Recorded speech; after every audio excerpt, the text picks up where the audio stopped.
Hello दोस्तों, नमस्कार। अभी की सबसे बड़ी खबर आ रही है, जहां अमेरिकी संसद में चीन पाकिस्तान विरोधी विधेयक हुआ पेश। भारत को मिलेगा नाटो जैसा दर्जा। जी हां, चीन और पाकिस्तान की अब हालत होगी फेल दोस्तों। तो वहीं पाकिस्तान भी चीन की राह पर पाकिस्तानी सेना बलूचिस्तान में खोलने जा रही है नजरबंदी केंद्र। आखिर क्या है इसका मंसूबा? तो वहीं टोक्यो में क्वाड के दौरान अमेरिकी विदेश मंत्री ब्लिंकन से मिले जयशंकर जी। बढ़ सकती है चीन की मुश्किलें। तो वहीं तो जो बाइडेन ने इसीलिए छोड़ दिया अमेरिकी राष्ट्रपति पद की दावेदारी।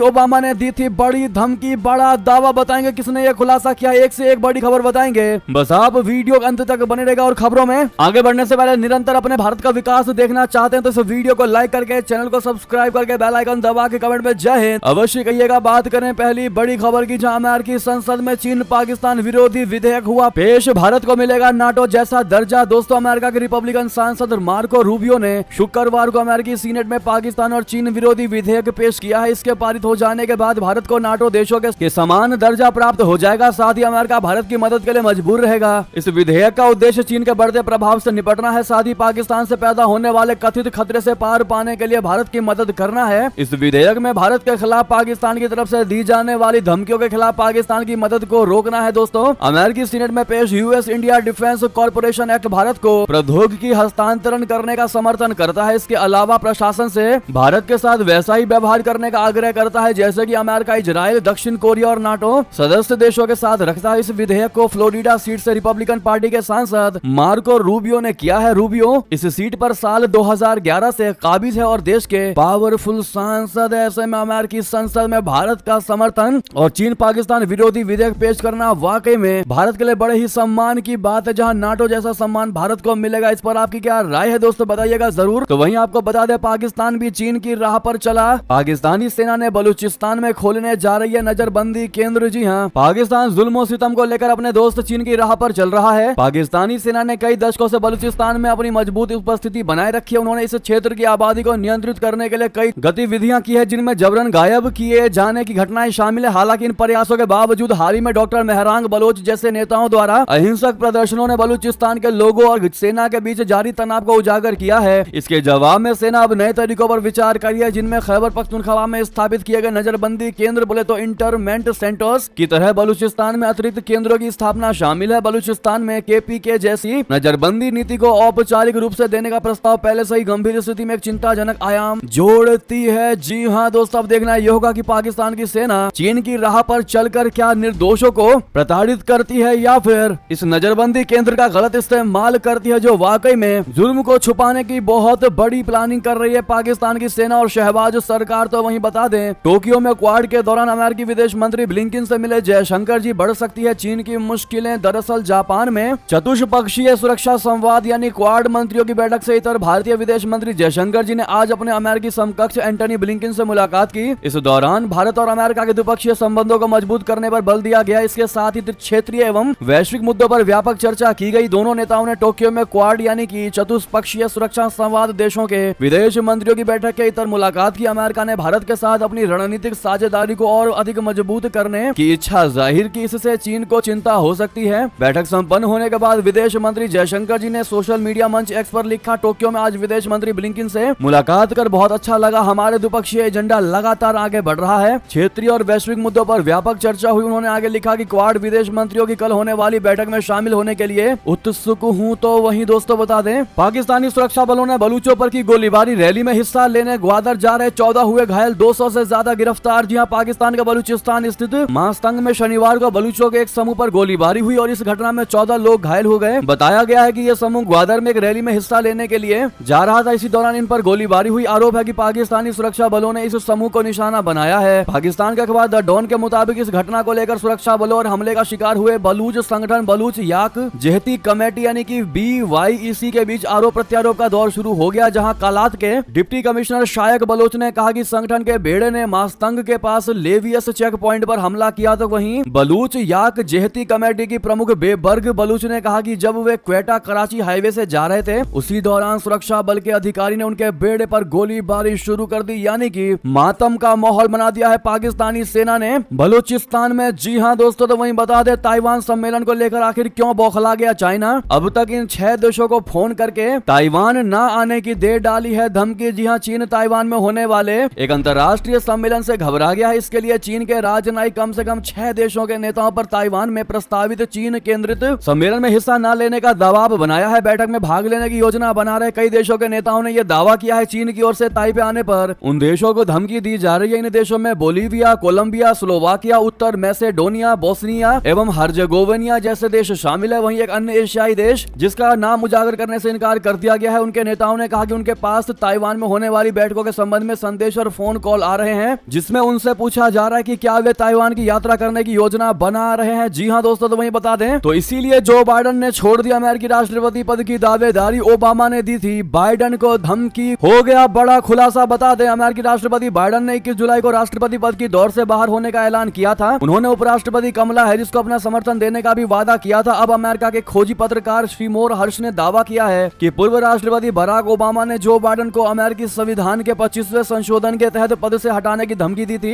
अगर वो राष्ट्रपति पद की दौड़ से पीछे नहीं हटे तो संशोधन के तहत पद से हटा दिया जाएगा। दरअसल बाइडेन ने 20 जुलाई तक राष्ट्रपति पद की दौड़ से नहीं हटने की बात कही थी। उन्होंने हर बयान में अंतिम तक चुनाव रेस में बने रहने की बात कही थी, लेकिन एक दिन बाद ही अचानक उन्होंने खुद को अलग कर लिया। अब ये बड़ा खुलासा हुआ है। वाकई में दोस्तों मानने वाली बात है। अंत तक चुनाव लड़ने की बात करने वाले बाइडेन अचानक से अगले दिन ही पलट जाते हैं। ये कहीं ना कहीं दावा वाकई में सच होता नजर आ रहा है। तो वहीं बता दें जापान में भी लिटिल इंडिया विदेश मंत्री ने किया महात्मा गांधी की प्रतिमा का अनावरण। बता दें विदेश मंत्री जयशंकर जी ने रविवार को कहा कि महात्मा गांधी का ये शाश्वत संदेश संघर्ष, ध्रुवीकरण और रक्तपात देख रही दुनिया पर आज भी लागू होता है कि समाधान युद्ध के मैदान से नहीं निकलते और कोई भी युग युद्ध का युग नहीं होना चाहिए। जयशंकर जी ने यह टिप्पणी टोक्यो के एडोगावा स्थित फ्रीडम प्लाजा में महात्मा गांधी की प्रतिमा का अनावरण करते समय की। जी हां, जयशंकर जी क्वाड देशों के विदेश मंत्रियों की बैठक के लिए लाओस से 2 दिवसीय यात्रा पर रविवार को जापान पहुंचे। जापान में भारत के राजदूत सीबी जॉर्ज ने उनका स्वागत किया। जयशंकर जी ने कार्यक्रम के दौरान गांधी के शाश्वत संदेश पर बात की। उन्होंने कहा कि मैं आज ये कहना चाहता हूं कि जब हम दुनिया में इतना संघर्ष, इतना तनाव, इतना ध्रुवीकरण, इतना खून खराबा देख रहे हैं तो गांधी जी का ये संदेश बहुत ही ज्यादा महत्वपूर्ण है कि समाधान युद्ध के मैदान से नहीं निकलते और कोई भी युग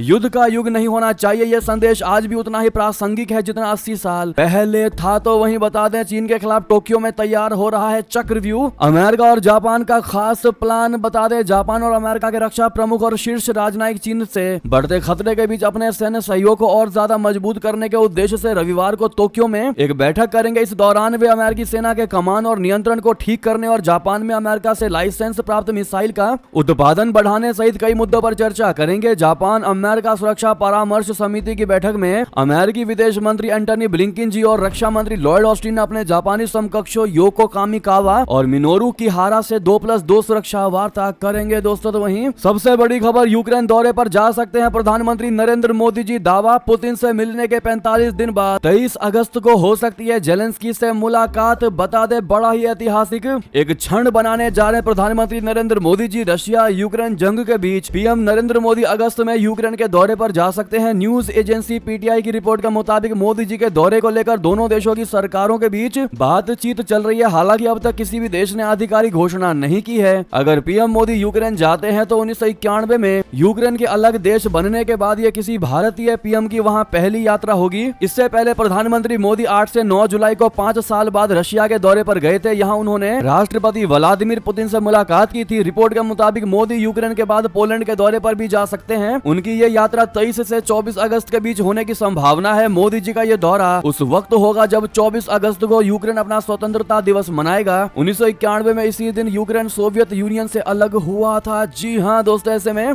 आपकी जानकारी के लिए आपको यह भी बता दें कि जब प्रधानमंत्री नरेंद्र मोदी जी ने व्लादिमीर पुतिन को गले लगाया था उस समय जेलेंस्की ने पीएम नरेंद्र मोदी जी की आलोचना की थी। राष्ट्रपति वोलोदिमीर जेलेंस्की ने सोशल मीडिया पर लिखा था कि दुनिया के सबसे बड़े लोकतांत्रिक देश के नेता का दुनिया के सबसे खूनी नेता को गले लगाना एक निराशाजनक है। क्योंकि दोस्तों दरअसल जिस दिन मोदी और पुतिन की मुलाकात हुई थी ठीक उसी दिन रशिया ने कीव में बच्चों के एक अस्पताल पर हमला किया था जिसमें 41 लोगों की मौत हो गई थी। और इसी बीच पीएम नरेंद्र मोदी जी रशिया के पीएम व्लादिमीर पुतिन से मुलाकात की थी, उनसे गले मिले थे। ऐसे में गुस्से में जेलेंस्की का यह बयान आया था। अब ऐसे में पीएम नरेंद्र मोदी जी का कीव यानी कि यूक्रेन जाना वाकई में एक ऐतिहासिक क्षण होने वाला है। देखना होगा क्या वाकई में पीएम मोदी जी से सफल बना पाते हैं या नहीं। लेकिन आप लोग अपनी राय अवश्य दीजिएगा, क्या पीएम नरेंद्र मोदी जी को यूक्रेन जाना चाहिए, हाँ या ना में जवाब देना मत भूलिएगा दोस्तों। तो वहीं बता दे घुटनों पर आए चीन परस्त मुइजू करने लगे डोर्नियर हेलीकॉप्टर का इस्तेमाल भारत को लेकर कह दी अब ये बात। दरअसल मालदीव ने भारत की तरफ से दिए गए डोर्नियर विमान और हेलीकॉप्टरों यूरो का इस्तेमाल इमरजेंसी चिकित्सा सेवाओं के लिए फिर से शुरू कर दिया है। मालदीव की मीडिया ने शनिवार को इस तरह की खबरों को प्रकाशित किया। बताया जा रहा है कि पूर्व में इन विमानों का संचालन कर रहे भारतीय सैनिकों की वापसी के बाद ये स्टेप्स उठाया गया है। राष्ट्रपति मोहम्मद मुइजू ने आपातकाल चिकित्सा सेवाओं को फिर से शुरू करने में सक्षम बनाने के लिए भारत को धन्यवाद दिया है। मालदीव के समाचार पोर्टल एडिशन एमवी के मुताबिक मालदीव राष्ट्रीय रक्षा बल ने स्थानीय मीडिया को बताया कि डोनियर विमान और हेलीकॉप्टर की मदद से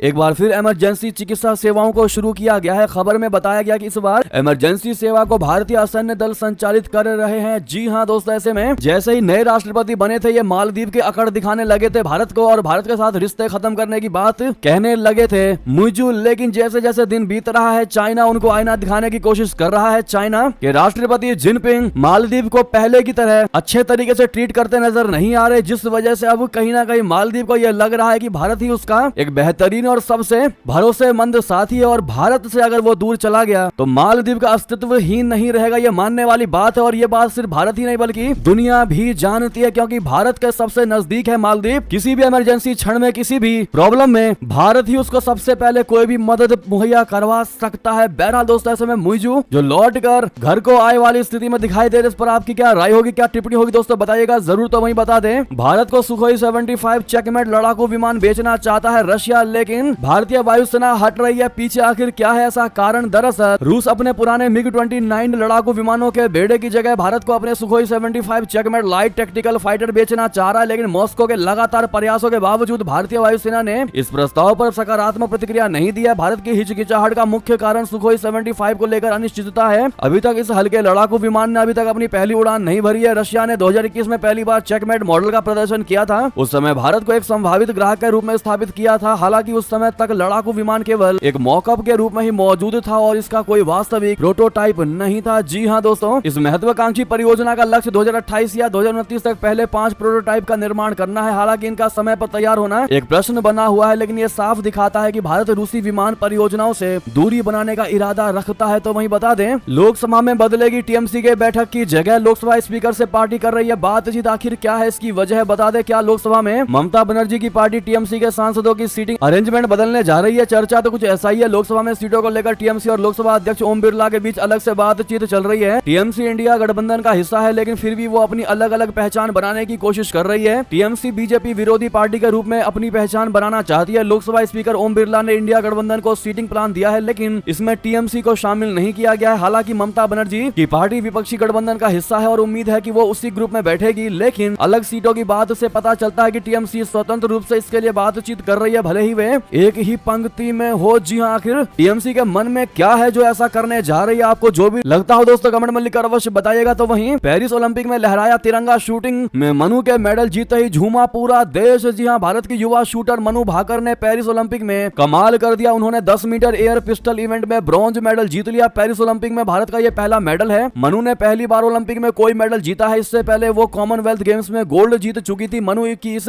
जीत ने पूरे देश को झुमा दिया। यहाँ तक कि पीएम नरेंद्र मोदी जी ने मनु भाकर को बधाई दी और कहा यह अविश्वसनीय उपलब्धि है। जी हाँ, उन्होंने कहा कि पेरिस ओलंपिक में भारत के लिए पहला पदक जीतने के लिए मनु भाकर को बधाई। कांस्य पदक के लिए बधाई। ये सफलता और भी खास है क्योंकि वो भारत के लिए निशानेबाजी में पदक जीतने वाली पहली महिला बन गई। ऐसे में आप भी दोस्तों मनु भाकर जी को कांग्रेचुलेशन कहना बिल्कुल मत भूलिएगा। और ये थी अभी की सारी बड़ी खबरें। आपको खबर कैसी लगी वीडियो को शेयर करिएगा दोस्तों, साथ ही वीडियो को लाइक करके चैनल को सब्सक्राइब करके बेल आइकन दबा के कमेंट में जय हिंद अवश्य कह दीजिएगा। मिलते हैं अगली बड़ी खबर में। बहुत बहुत धन्यवाद, बहुत बहुत आभार।